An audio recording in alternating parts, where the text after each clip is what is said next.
जिसको जिस काम में बुद्धि दिया तो वही करना चाहिए भैया। जब अच्छा भगवान ने बनाई है, ऐसी तेज बुद्धि दी है तो करना चाहिए, क्या बुराई है।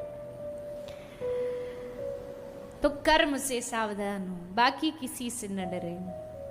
तो श्री ठाकुर जी ने आके दुर्योधन को समझाया कि भैया दे दे, बोला नहीं दूंगा। भगवान ने कहा ठीक है, तो अब इससे ज्यादा माथा पच्ची करने की आवश्यकता है नहीं। जब इंसान ना समझे तो उसको भगवान भरोसे छोड़ देना चाहिए। और भगवान ने कहा कि दुर्योधन अब भैया हमको जाना है, बहुत दूर से आए हैं। दुर्योधन बोला ऐसे कैसे चले जाओगे, अरे हमने आपके लिए व्यवस्था करी है, हमने आपके लिए खाना बनाया है, व्यंजन बनवाए हैं, मिठाइयाँ मिष्ठान पकवान बनाए, खा के जाओ। भगवान बड़ी जोर से हंसे, अरे बाबरे, तू जानता हम किसके घर खाते हैं? किसके घर खाते हो आप? जो आपको न्योता देता उसके घर आ जाते होगे खाने? बोले नहीं। दुनिया में व्यक्ति अभाव में या प्रभाव में खाता है। किसी के घर में अभाव में तो किसी के घर जाके खा लिया, आज भंडारे में खा लिया, आज दावत में खा लिया, आज किसी शादी में खा लिया। या प्रभाव में खाता है, उसने बुलाया जाना पड़ेगा, वहां गए, खा के आ गए।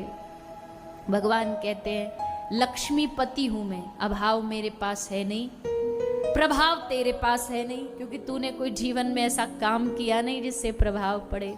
तो ना अभाव है ना प्रभाव है। मैं कहीं भी ना अभाव में खाता ना प्रभाव में खाता। तो प्रभु आप कैसे खाते हो? तो भगवान ने कहा मैं केवल और केवल अपने भक्त के भाव में खाता हूं।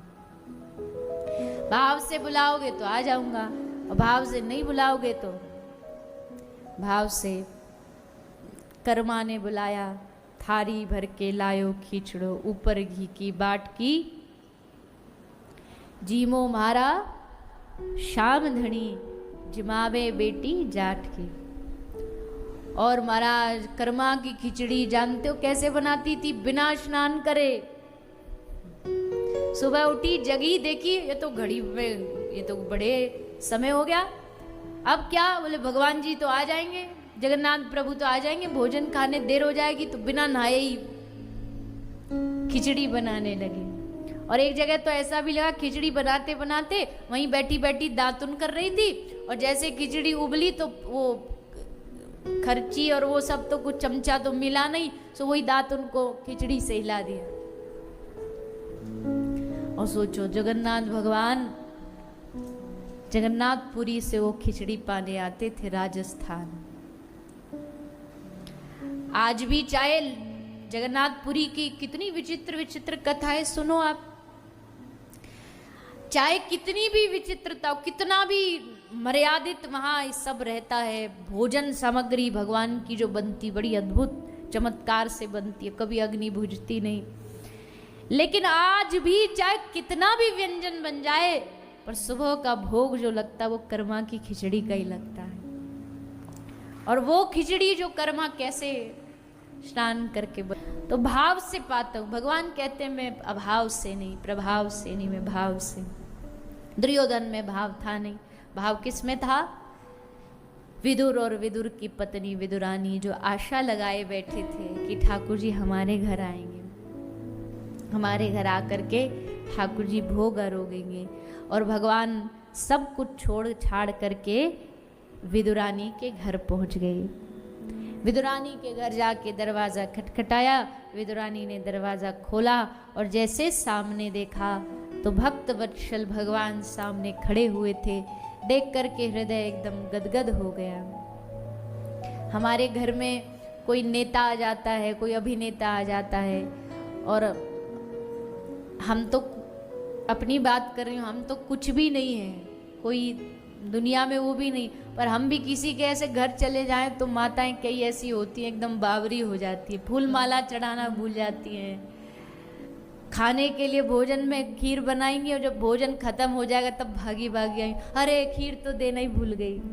तो जब संसार के इतने साधारण से लोग, उनके आगमन में हमें इतनी खुशी हो जाती है। सोचो जिस दिन हमारे घर ठाकुर जी आ गए तो, हमारे आंगन में प्रभु आ गए तो, और आ ही नहीं गए, आकर के मांग रहे हैं कि भूख लगी है कुछ दे दो, कुछ पाने को दे दो।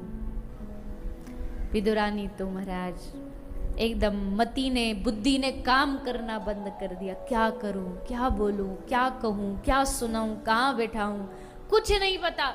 अब बावरियों की तरह देखती जा रही है, देखती जा रही है, जैसे कोई पत्थर बन गया हो, जड़ बन गया हो, न पल के गिर रही न उठ रही, और बस आंख से झरझर अश्रु बहते जा रहे हैं।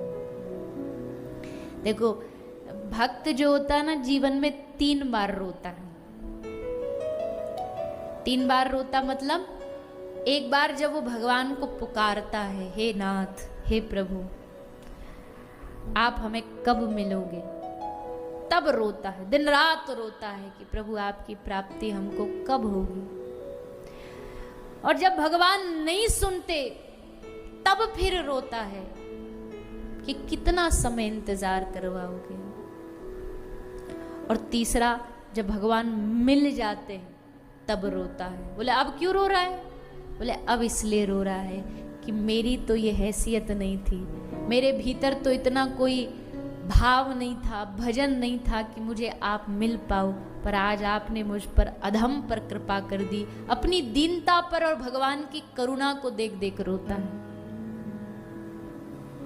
तब उसको भगवान का स्मरण कर करके रोता है। तो आज विदुरानी भगवान को देख देख करके अश्रु बहा रही है, सिर्फ इस बात से कि हमारे भीतर तो क्या इस हस्तिनापुर में एक से बढ़कर एक भगवान को चाहने वाला बैठा है। धनवान बैठे और सबको छोड़ के ठाकुर जी हमारी छोटी सी कुटिया में पधारे, इस झोपड़ी में पधारे, जहां हमारे पास भगवान को खिलाने को भोजन नहीं, अन्न का एक दाना नहीं है घर में, और प्रभु सब छोड़ करके यहाँ आ गए। विदुरानी भाग करके रसोई घर में जाती हैं, ढूंढती हैं, खोजती हैं, क्या दूं भगवान को। भीतर फलहार करते थे दोनों, विदुर और विदुरानी साग खा करके जीवन व्यतीत करते थे।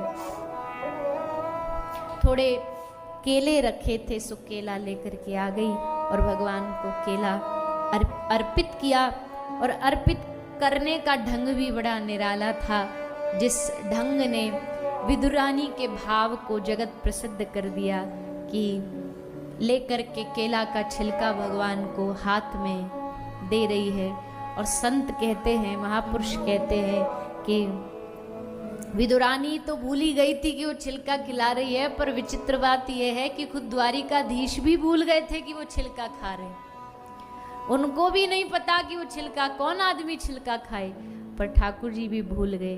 और ठाकुर जी भी बड़े भाव से उस छिलके को पाते गए, पाते गए, पाते गए। दोनों का ऐसा अद्भुत भाव जगा। श्री विदुर जी इतने में आ गए। विदुर जी ने देखा ये मंदमती क्या कर रही है, भगवान को छिलका कोई खिलाता है भला? सो रोकने लगे, रोक लिया, हाथ पकड़ के रोक लिया। विदुर जी बोले हम खिलाएंगे, अब लो प्रभु आप केला खाओ। और जैसे विदुर जी ने केला दिया तो भगवान ने पेट पे हाथ रख के कहा, विदुर जी अब तो हमारा पेट एकदम भर चुका है, हम तो जो जितना पाना खाना था सब खा लिया, अब हमको कुछ खाने की आवश्यक, पेट भरा हुआ है। ऐसे भक्त वत्सल भगवान जो भाव के वश में है, जो प्रेम के वश में है, ऐसे श्री ठाकुर जी विदुर और विदुरानी पर कृपा करते हैं। श्री सुखदेव जी ये दिव्य कथा सुनाते हैं। इसके बाद